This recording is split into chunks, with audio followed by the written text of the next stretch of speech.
آپ حضرات سے گزارش ہے کہ تھوڑا تھوڑا آگے تشریف لے آئیں تاکہ اور قریبی اور نزدیکی ہو جائے. ایک صلوات بھیجیے پر محمد و آل محمد.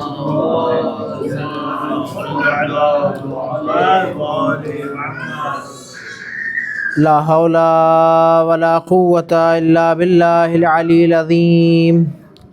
اعوذ باللہ من الشیطان اللعین الرجیم. بسم اللہ الرحمن الرحیم. الحمد للہ رب العالمین والصلاة والسلام علی سید الانبیاء والمرسلین سیدنا و نبینا و شفیع المذنبین ابی القاسم مصطفیٰ محمد. اللہم صلی علی محمد وعلی محمد وعجل فرجہ. ثم الصلاة والسلام علی اہل بیتہ الطیبین الطاہرین المعصومین المظلومین ولعنۃ اللہ علی اعدائہم وقتلتہم وغاصبی حقوقہم ومنکری فضائلہم ومصائبہم علیہ اجمعین. اما بعد قال امام علی رضا علیہ الصلاۃ والسلام کلمۃ لا الہ الا حسنی فمن دخل حسنی وامنا من عذابی. صلوات بھیجی پر محمد و آل محمد. اللہم صلی علی محمد وعلی محمد وعجل فرجہ. سب سے پہلے میں تمام برادران کی خدمت میں، تمام خواہران کی خدمت میں اور تمام بزرگان کی خدمت میں ولادت باسعادت آٹھویں امام علی رضا علیہ الصلاۃ والسلام کی مبارکباد عرض کرتا ہوں، اور اللہ کی بارگاہ میں یہ دعا کرتا ہوں کہ خداوند متعال اس مولود کے طفیل میں ہم سب کی نیک حاجات کو پورا فرما، ہم سب کی گناہان کبیرہ و صغیرہ کو معاف فرما اور ہمارے مرحومین کی مغفرت فرما. ایک صلوات بھیجی پر محمد و آل محمد. اللہم صلی علی محمد وعلی محمد وعجل فرجہ. عزیزان گرامی، جس حدیث کو میں نے اس محفل کا عنوان سخن قرار دیا ہے، وہ حدیث ویسے تو امام رضا علیہ الصلاۃ والسلام کے ذریعے سے ہم تک پہنچی ہے، لیکن اس حدیث کا نام ہے حدیث سلسلۃ الذہب، یعنی سونے کی چین والی حدیث. کیونکہ جس وقت امام رضا نے اس حدیث کو بیان کیا ہے تو بیان کرنے کے بعد آپ کسی حدیث کو سنتے ہیں تو حدیث کو سننے کے بعد اس کا ریفرنس طلب کرتے ہیں، اس کے راویوں کو چیک کرتے ہیں، نام پوچھتے ہیں کہ بھائی اگر حدیث بیان کی گئی ہے تو اس کا ریفرنس کیا ہے اور یہ کس کے ذریعے سے نقل کی گئی ہے. تو جب نام بتائے جاتے ہیں راویوں کے تو اب یہ احساس ہو جاتا ہے کہ بھائی یہ حدیث معتبر ہے یا ضعیف ہے، صحیح ہے یا غلط حدیث ہے. تو جس وقت آٹھویں امام علی رضا علیہ الصلاۃ والسلام اللہم صلی علی محمد وعلی محمد وعجل. مدینے سے طوس تشریف لا رہے تھے، یعنی طوس اس زمانے کا مشہد، جب آپ تشریف لا رہے تھے تو بیچ میں ایک جگہ ہے کہ جس کو نشا پور کہا جاتا ہے. وہاں امام نے کچھ وقت کے لیے قیام کیا، اپنی محمل کو روکا، اور جب آس پاس کے لوگوں کو معلوم ہوا کہ فرزند رسول ہماری بستی سے گزر رہے ہیں تو صرف عام لوگ نہیں بلکہ محدثین، محققین اور اس زمانے کے علماء کہ جن کا نام تھا، وہ تمام افراد فرزند رسول امام رضا کی زیارت کے لیے جمع ہو گئے. سبحان اللہ. اور امام نے ان سے ملاقات کی، اور ملاقات کرنے کے بعد جب امام محمل کے اوپر اپنی سوار ہو رہے تھے، اپنی سواری کے اوپر جب سوار ہو رہے تھے تو یہی محدثین ہیں، یہی علماء ہیں، یہی محققین ہیں کہ جنہوں نے امام کو گھیر لیا تھا. گھیرنے کے بعد انہوں نے امام سے ایک گزارش کی، ایک ریکویسٹ کی کہ اے فرزند رسول، آپ ہمارے درمیان سے جا رہے ہیں، رخصت ہو رہے ہیں، آپ نے شرف بخشا کہ یہاں تشریف لائے اور ہم نے آپ کی زیارت کی، لیکن جاتے جاتے ہم یہ چاہتے ہیں کہ آپ اپنے جد کی کوئی ایک حدیث ہمیں دیتے ہوئے جائیں. تو اس موقع پر اس وقت امام علی رضا علیہ الصلاۃ والسلام نے اس حدیث کو ارشاد فرمایا. سبحان اللہ. سبحان. آپ نے ارشاد فرمایا کلمۃ لا الہ الا حسنی، یہ جو لا الہ الا اللہ ہے یہ ایک قلعہ ہے. فمن دخل حسنی، جو اس قلعے میں داخل ہو گیا، وامن من عذابی، وہ عذاب الہی سے محفوظ ہو گیا. امام علی رضا علیہ الصلاۃ والسلام اس حدیث کو اس وقت بیان فرما رہے تھے، اس وقت بول رہے تھے کہ جب آپ محمل کے اوپر سواری کے اوپر سوار ہو رہے تھے۔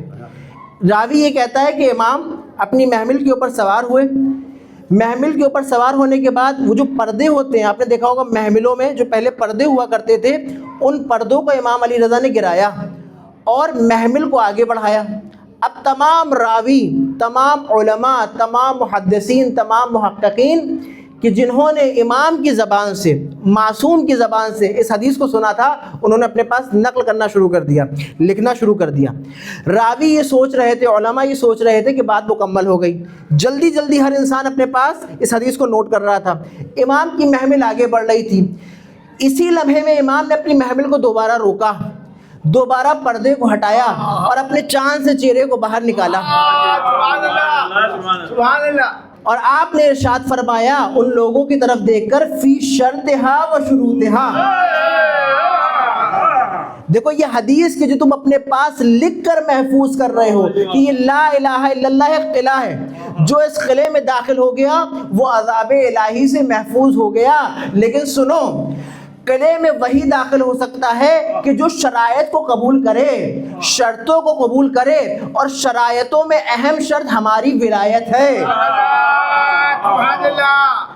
تو گویا امام نے یہ بتا دیا کہ دیکھو صرف لا الہ الا اللہ کہنے سے کچھ نہیں ہوگا، صرف محمد الرسول اللہ کہنے سے کچھ نہیں ہوگا، لا الہ الا اللہ کی مقبولیت کی شرط ہے ولایت علی، محمد الرسول اللہ کے محبت کا اظہار ہے، اور شرط ہے ولایت علی ابن ابی طالب۔ لہٰذا اگر یہ چاہتے ہو کہ اللہ کے نزدیک کوئی مرتبہ اور مقام حاصل کرو تو تمہیں پہلے ولایت کو سمجھنا ہوگا، پہلے ولایت کے مرحلے کو طے کرنا ہوگا، تب جا کر تم توحید تک پہنچ سکتے ہو۔ ایک صلوات بھیجیے پر محمد و آل محمد۔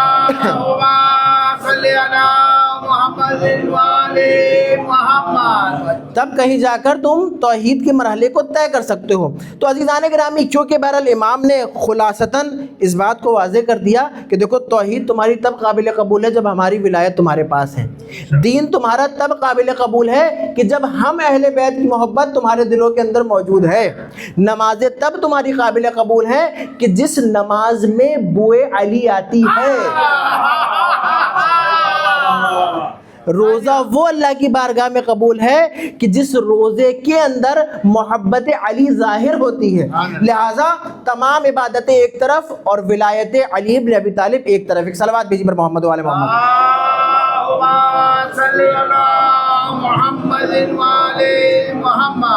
عزیزان گرامی، یہ تو ہو گئی حدیث کی بات، کیونکہ دامن وقت میں گنجائش نہیں ہے، 30 سے 35 منٹ مجھے ملے کہ جس میں مجھے اپنی بات کو مکمل کرنا ہے۔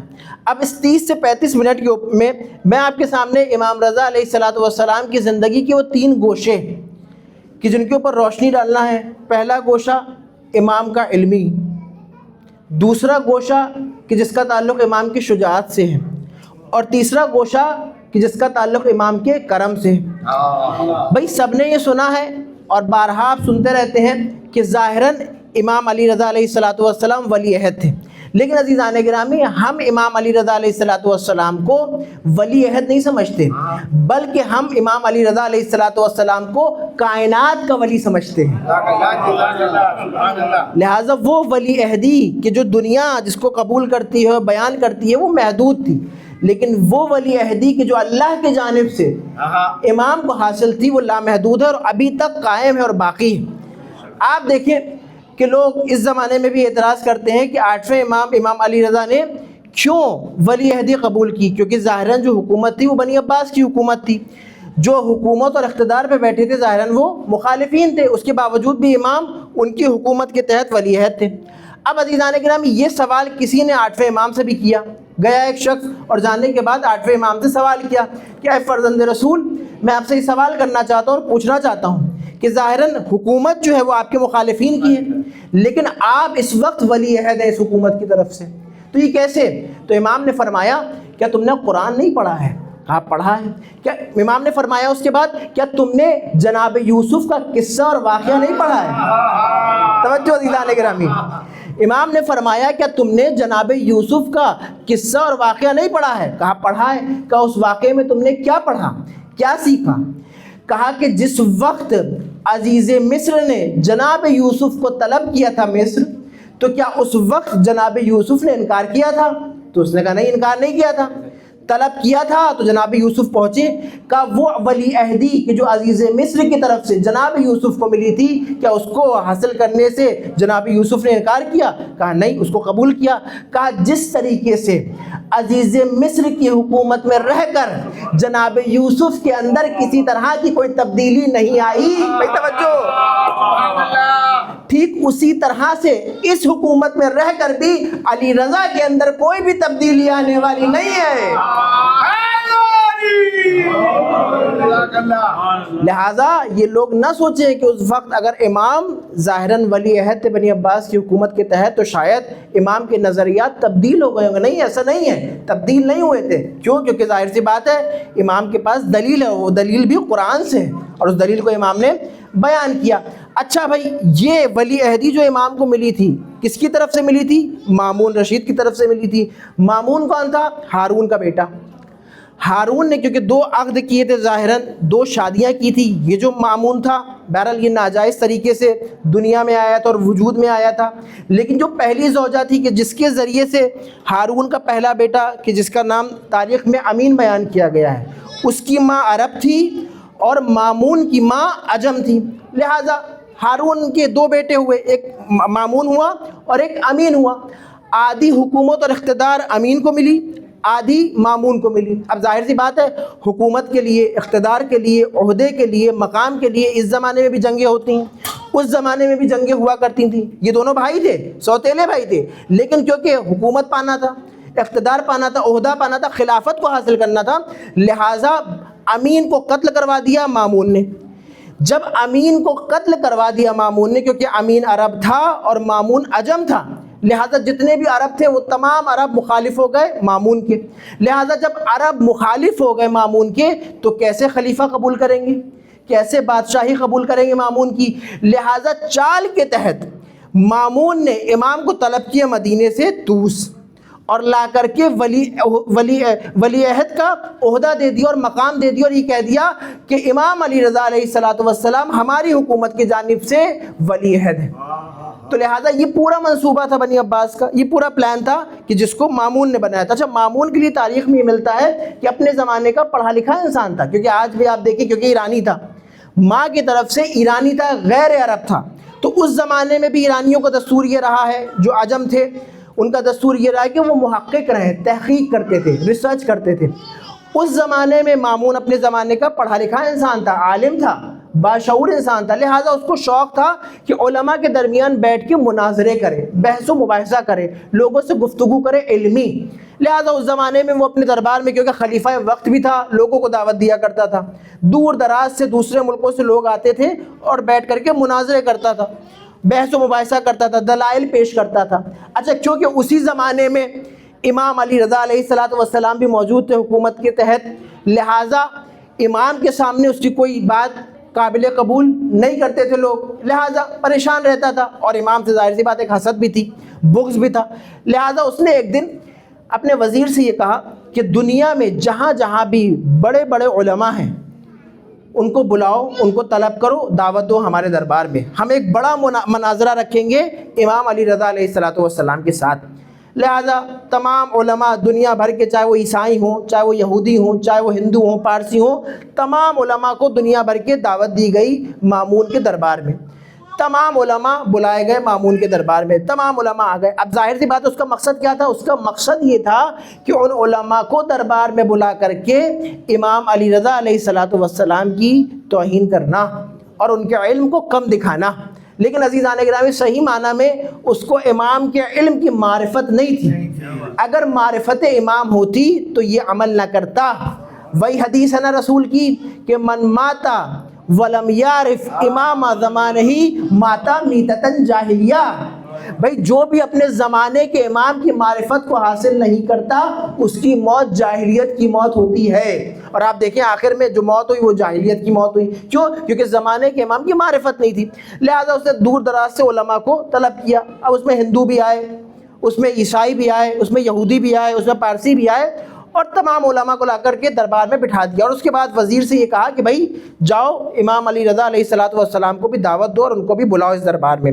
لہٰذا دربار کو سجایا گیا اور مناظرہ رکھا گیا. اب تمام لوگ جمع ہیں، تمام علماء جمع ہیں، خود مامون تخت خلافت کے اوپر بیٹھا ہے اور امام کے لیے خاص کرسی لگا رکھی ہے۔ جب امام تشریف لائے ہیں دربار میں تو اس نے پہلے سے ہی کہہ رکھا تھا تمام لوگوں سے، تمام درباری لوگ کہ جو دربار میں بیٹھے تھے ان سے ہی کہہ دیا تھا کہ دیکھو جب بھی امام تشریف لائیں تم میں سے کوئی بھی اپنی جگہ کے اوپر کھڑے مت ہونا، لیکن کیونکہ حجت الہی ہے، جیسے ہی امام دربار میں تشریف لائے خود بخود تمام حاضرین اپنی جگہ کے اوپر بلند ہو گئے امام کے احترام۔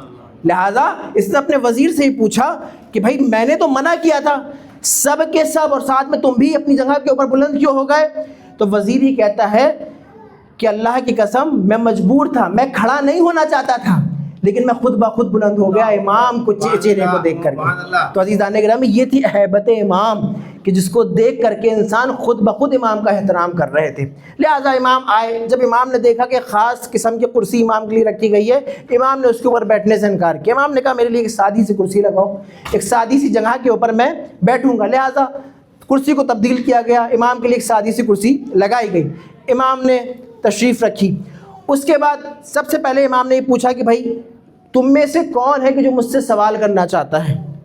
تم میں سے کون ہے کہ جو سوال پوچھنا چاہتا ہے؟ اب وہ سب اپنے زمانے کے 30 مار خاں اپنے آپ کو خود سمجھ رہے تھے، جید اپنے آپ کو خود جان رہے تھے، لہٰذا وہ کہاں امام سے کچھ پوچھتے، ان کے لیے تو امام بہرحال کیونکہ معرفت نہیں تھی تو امام ایک معمولی سے تھے، لہٰذا انہوں نے امام سے یہ کہا کہ بھائی ہمیں تو آپ سے کوئی سوال نہیں کرنا ہے کیونکہ ہم نہیں سمجھتے کہ آپ ہمارے سوالوں کے جواب دے پائیں گے۔ اندازہ نہیں تھا، معرفت نہیں تھی۔ عزیزان گرامی جب کسی انسان کی معرفت سامنے والے کو نہیں ہوتی تو آخر میں وہ انسان ذلیل ہوتا ہے، لہٰذا انسان سے بات تب کرنی چاہیے کہ جب سامنے والے کی معرفت ہو جائے۔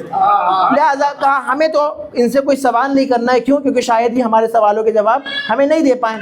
تو کہا آپ ہی سوال کر لیجئے، امام سے کہا آپ ہی سوال کر لیجئے، ہم آپ سے سوال نہیں کریں گے۔ امام نے کہا ٹھیک ہے۔ عیسائیوں سے مخاطب ہوئے، بڑے بڑے عیسائیوں کے علماء، جید علماء کہ جن کو دور دراز سے بلایا گیا تھا، امام ان سے مخاطب ہوئے، کہا بھائی تم عیسائی ہو؟ کہا ہاں ہم عیسائی ہیں۔ کہا تمہارا نظریہ کیا ہے، تمہارا عقیدہ کیا ہے؟ کہا کہ بھائی ہم تثلیث کے اوپر عقیدہ رکھتے ہیں، اللہ، اس کا بیٹا اور روح القدس، یہ ہمارا عقیدہ ہے۔ جناب عیسیٰ کو اللہ کا بیٹا مانتے ہیں اور بعض لوگ یہ ہیں کہ جو خود خدا کہتے ہیں جناب عیسیٰ کو۔ امام نے کہا اچھا بھائی، کیونکہ پہلے عقیدے ان کی زبان کے ذریعے سے قبول کروائے دربار میں تاکہ تمام لوگ سن لیں، بعد میں وہ مکر نہ جائیں، یہ اسٹریٹجی تھی امام کی۔ لہٰذا تمام لوگوں نے اپنے عقیدے کو اپنی زبان کے ذریعے سے بیان کیا، ان عیسائیوں نے بھی بتایا کہ ہمارا عقیدہ کیا ہے۔ جب سب نے سن لیا تب امام نے کہا کہ ہاں بھائی تم تو اس دین کے اوپر باقی ہو کہ جو دین جناب عیسیٰ کا دین تھا، وہ عیسیٰ کہ جو اللہ کے نبی بھی تھے۔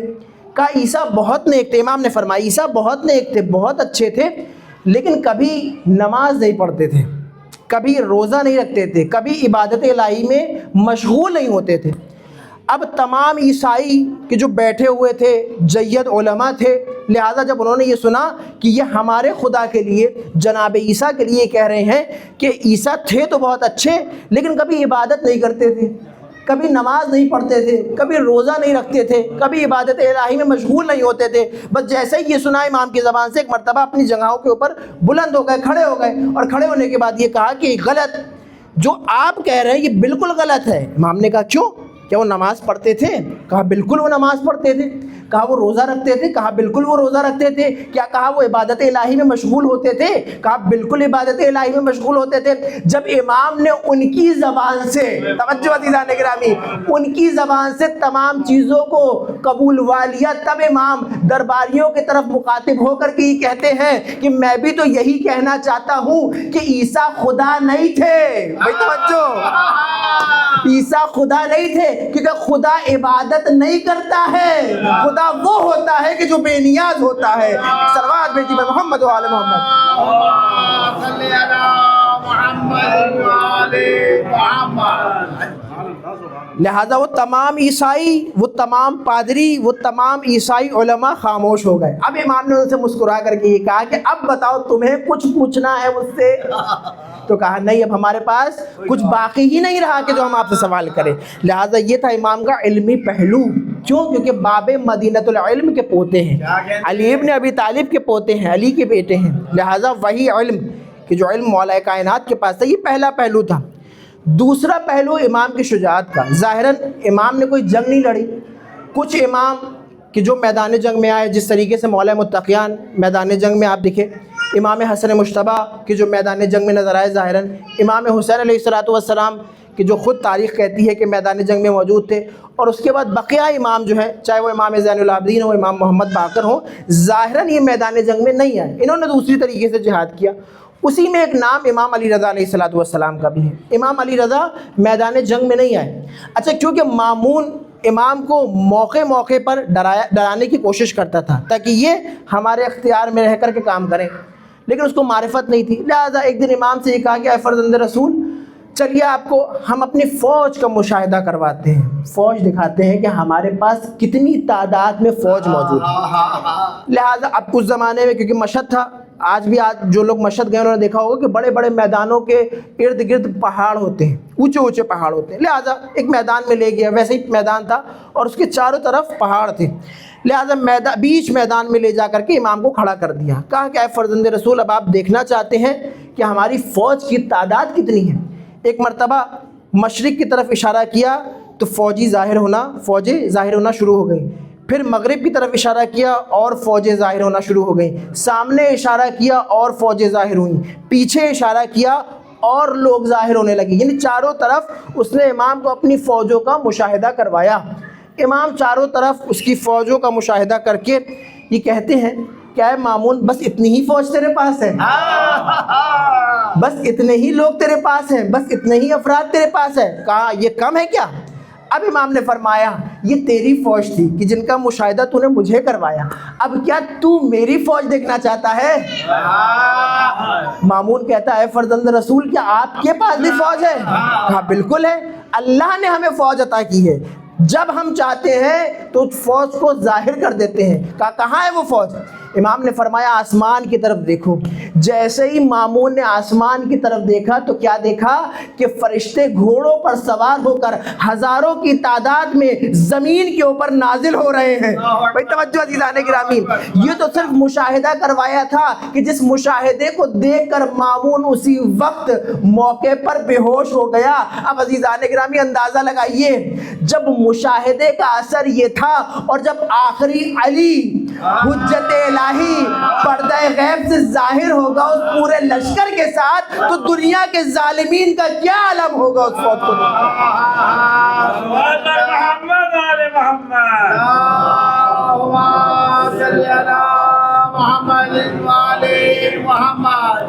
لہذا امام نے صرف احساس کروایا کہ دیکھو ہمیں کمزور نہ سمجھنا، ہمارے اختیار میں کائنات ہے، ہمارے اختیار میں آسمان بھی ہے اور زمین بھی ہے، آسمان میں رہنے والے بھی ہمارے حکم کے تابع ہیں، زمین میں رہنے والے بھی ہمارے حکم کے تابع ہیں، لہٰذا ہم جس کو چاہتے ہیں حکم دیتے ہیں، جس کو چاہتے ہیں طلب کرتے ہیں، ہمیں ڈرانے کی کوشش مت کرنا۔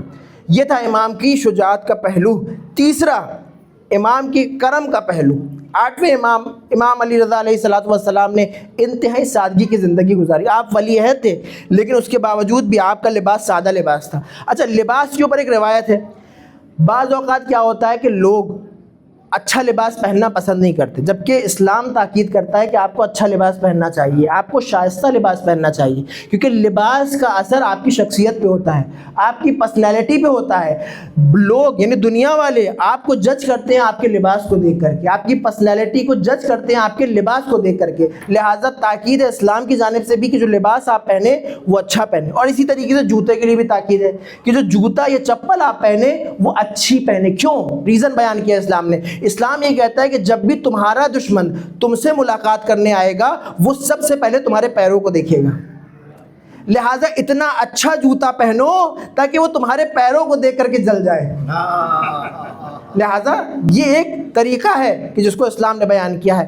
اب عزیزان گرامی، اس زمانے میں کیونکہ امام کا لباس سادہ تھا لیکن اچھا تھا، تو آنے والا ایک شخص سوال یہ کرتا ہے کہ اے فرزند رسول، آپ عمدہ لباس پہنتے ہیں، آپ اچھا لباس پہنتے ہیں، آپ شائستہ لباس پہنتے ہیں، لیکن آپ کے جد علی اس زمانے میں جس زمانے میں خلیفہ تھے پیبند لگا ہوا لباس، سلا ہوا لباس، پرانا لباس پہنا کرتے تھے، لیکن آپ کا لباس اعلیٰ لباس ہے، آپ کا لباس عمدہ لباس ہے، آپ کا لباس اچھا لباس ہے۔ تو آپ جانتے ہیں امام نے جواب کیا دیا امام فرماتے یہ ہیں کہ بھائی وہ زمانہ میرے جد علی بن ابی طالب کا تھا، یہ زمانہ میرا ہے۔ اس زمانے میں کیونکہ ابتدائی اسلام تھا، بہت سارے لوگ ایسے تھے کہ جو فقیر تھے، جو غریب تھے، ان کے پاس اچھا لباس موجود نہیں تھا۔ لیکن جو میرا زمانہ ہے، میرا جو دور ہے، اس زمانے میں تشیع مضبوط ہو چکا ہے، اسلام مضبوط ہو چکا ہے، صاحب حیثیت لوگ موجود ہیں، صاحب مال لوگ موجود ہیں، ان کے پاس اتنا پیسہ موجود ہے کہ وہ اچھا لباس خرید سکتے ہیں۔ اب وہ کوئی نہیں خرید رہا ہے تو ایک الگ مسئلہ ہے، لیکن اگر خرید سکتے ہیں تو بہتر یہ ہے، کیونکہ سنت امام رضا بھی ہے کہ اچھا لباس پہننا انسان کو عزت بخشتا ہے۔ ایک صلوات بھیج پر محمد وعلی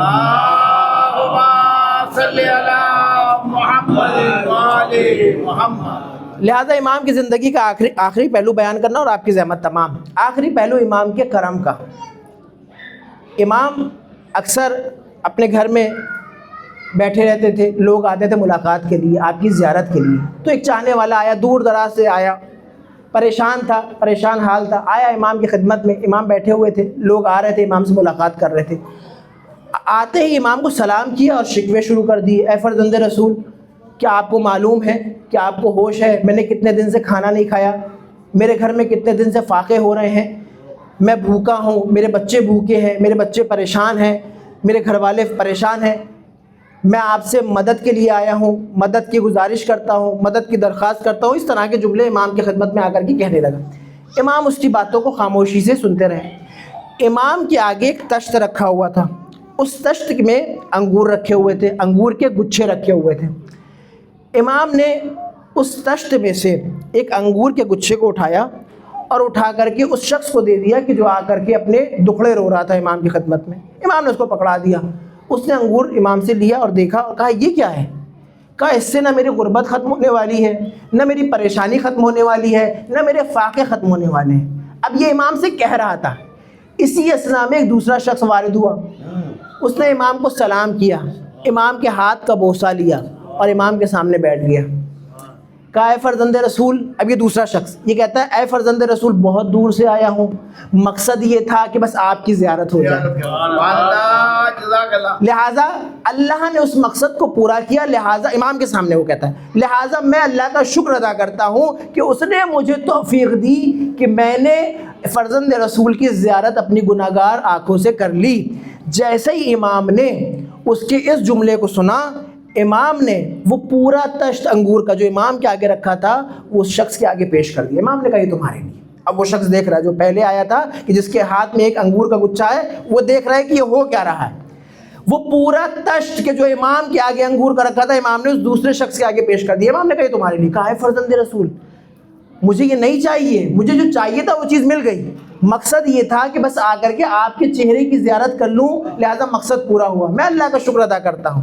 کہا اب چونکہ آپ نے کرم فرمایا، آپ نے عنایت فرمائی اور یہ تشت بھی مجھے ہدیہ کر دیا، مجھے گفٹ دے دیا، لہذا میں دوبارہ اللہ کا شکر ادا کرتا ہوں۔ اب عزیزان گرامی آپ سنیے اور دیکھیے، جیسے ہی اس نے دوبارہ شکر ادا کیا، امام نے فرمایا کہ یہ انگور جس باغ سے آئے ہیں وہ پورا باغ میں تمہارے سپرد کرتا ہوں، میں وہ پورا باغ تمہارے نام پہ لکھتا ہوں۔ وہ ایک مرتبہ چوکا، اس نے کہا ہے فرزند رسول، مقصد یہ نہیں ہے کہ آپ سے انگور لے لوں یا انگور کا تشت لے لوں یا انگور کا باغ لے لوں، مقصد یہ تھا کہ بس آپ کی زیارت ہو گئی، لہذا میں نے اللہ کا شکر ادا کیا، آپ نے تشت دیا، میں نے اللہ کا شکر ادا کیا۔ اب چونکہ آپ کی عنایت ہے، آپ کا کرم ہے، آپ نے مجھے باغ بھی عنایت فرمایا، لہذا میں دوبارہ اللہ کا شکر ادا کرتا ہوں۔ اب عزیزان گرامی سنیے، جب تیسری مرتبہ اس شخص نے اللہ کی بارگاہ میں اللہ کا شکر ادا کیا، امام نے فرمایا وہ ایک باغ کہ جو میں نے تجھے دیا ہے اس کے آس پاس کے سارے باغ میں تیرے نام لکھتا ہوں۔ اب عزیزان گرامی ہو کیا رہا تھا؟ وہ شکر ادا کرتا جا رہا تھا، امام اس کو دیتے جا رہے تھے۔ اب وہ دوسرا شخص کہ جو یہ بیٹھا ہوا دیکھ رہا تھا، ایک مرتبہ وہ کڑنے لگا، وہ جلنے لگا کہ یہ ہو کیا رہا ہے۔ اب عزیزان گرامی جب اس کو آس پاس کے تمام باغ بھی مل گئے، پھر اس نے کہا اے فرزند رسول، میرا مقصد تو پورا ہو گیا تھا، آپ نے مجھے تشت بھی دیا، انگور بھی دیے، انگور کا ایک باغ بھی دیا اور آس پاس کے تمام باغ بھی دے دیے، لہٰذا میں پھر خدا کا شکر ادا کرتا ہوں۔ اب عزیزان گرامی امام نے اپنے وزیر کو بلایا اور وزیر کو بلانے کے بعد اس سے قلم مانگا، کاغذ طلب کیا اور قلم اور کاغذ کے اوپر ایک تحریر لکھی اور تحریر لکھ کر کے امام نے اس شخص کو دے دی۔ امام نے فرمایا وہ تمام باغ تیرے حوالے اور اس کے آس پاس کی جو زمینیں ہیں وہ بھی میں تیرے سپرد کرتا ہوں۔ توجہ عزیزان گرامی، یعنی ایک باغ دیا، آس پاس کے تمام باغ دیے، ان باغوں کے آس پاس کی تمام زمینیں بھی امام نے لکھ کر کے اس شخص کو دے دی۔ جب دے دی پھر اس نے امام کا شکر ادا کیا۔ اب وہ پہلا شخص کہ جو اس منظر کو دیکھ رہا تھا ایک مرتبہ بول اٹھا، کہا اے فرزند رسول آپ نے انصاف نہیں کیا۔ امام نے کہا کیا انصاف نہیں کیا؟ کہا میں آپ کے سامنے آیا تھا، پریشان تھا، مشکل میں تھا، میں نے اپنی پریشانی کو ظاہر کیا، مشکل کو بتایا، لیکن آپ نے بدلے میں مجھے کیا دیا؟ ایک انگور کا گچھا۔ اور یہ شخص کہ جو آپ کی زیارت کے لیے آیا ہے، اس کا مقصد صرف زیارت تھا، آپ نے اس کو تشت بھی دیا، انگور کا ایک باغ بھی دیا، آس پاس کے سارے باغ دیے اور پھر زمینیں بھی دے دی، یہ انصاف نہیں کیا۔ اب عزیزان گرامی امام کہتے ہیں، امام فرماتے ہیں اس شخص سے، دوسرے شخص سے کہتے ہیں کہ جو میں نے تحریر تجھے دی ہے اس کو کھول اور اس کو پڑھ کہ آخر میں کیا لکھا ہے۔ جب اس شخص نے اس تحریر کو کھولا تو اس میں لکھا ہوا تھا لا ان شکرتم لا ازیدنکم ولا ان کفرتم۔ امام نے فرمایا یہ سنت الہی ہے کہ جب کوئی اللہ کا شکر ادا کرتا ہے تو اللہ اس کی نعمتوں میں اضافہ کرتا چلا جاتا ہے۔ لہٰذا یہاں پر میں صرف اللہ کی سنت کے اوپر عمل کر کے یہ بتا رہا ہوں کہ دیکھو جب کوئی شکر ادا کرے گا تو اللہ اس کی نعمتوں میں اضافہ کرے گا۔ اور عزیزان گرامی حقیقت بھی یہ ہے کہ خداوند متعال نے اس دنیا میں ہمیں جتنی چیزیں بھی دی ہیں، جتنی چیزیں بھی عنایت کی ہیں، در حقیقت میں ہمیں صبح اور شام اللہ کا شکر ادا کرنا چاہیے۔ اور ان تمام نعمتوں میں جو سب سے بڑی نعمت ہمارے پاس موجود ہے وہ ہے ولایت علی بن ابی طالب، محبت اہل بیت علیہ السلام۔ اور عزیزان گرامی یہی محبت اہل بیت ہے کہ جو ہمیں دنیا میں بھی کامیاب کرے گی اور آخرت میں بھی کامیاب کرے گی۔ وآخر دعوانا ان الحمدللہ رب العالمین۔ آئیے ہم بارگاہ الہی میں دعا کریں، بار الہ تجھے واسطہ ہے محمد وآل محمد کا ہماری اس مختصر سی عبادت کو قبول فرما۔ بار الہ تجھے واسطہ ہے محمد وآل محمد کا تمام حاضرین کی نیک حاجات کو پورا فرما۔ معبود تجھے واسطہ ہے محمد وآل محمد کا حاضرین کی تمام مشکلات کو دور فرما۔ پروردگار تجھے واسطہ ہے محمد وآل محمد کا ہم سب کے مرحومین کی مغفرت فرما، ان کے درجات کو عالی فرما، گناہان کبیرہ و صغیرہ کو معاف فرما۔ پروردگار تجھے واسطہ ہے محمد وآل محمد کا ہمیں صحیح معنی میں ویسا بنا دے کہ جیسا زمانے کا امام ہمیں دیکھنا چاہتا ہے۔ معبود تجھے واسطہ ہے محمد وآل محمد کا ہم سب کے گناہان کبیرہ و صغیرہ کو معاف فرما دے۔ پروردگار تجھے واسطہ ہے محمد وآل محمد کا دعاؤں میں خاص دعا یہ ہے IMA کے لیے خاص طور سے، کیونکہ بہرحال ان کی خدمات ہیں، مسلسل یہ خدمات کو انجام دے رہے ہیں، ان کے پاس جگہ ہو چاہے نہ ہو، لیکن یہ اپنی زندگی میں ہر طرح کی خدمت دین کے لیے، قوم کے لیے، لوگوں کے لیے کر رہے ہیں۔ معبود ان کی توفیقات میں اور اضافہ فرما۔ پروردگار جگہ کو لے کر کے جو بھی ضرورتیں ان کی ہیں معبود اپنی جانب سے ان کو فراہم فرما۔ پروردگار امام زمانہ کے ظہور میں تعجیل فرما اور ہم سب کو اپنے امام کے ناصر و مددگاروں میں شمار فرما۔ ربنا تقبل منا انک انت السمیع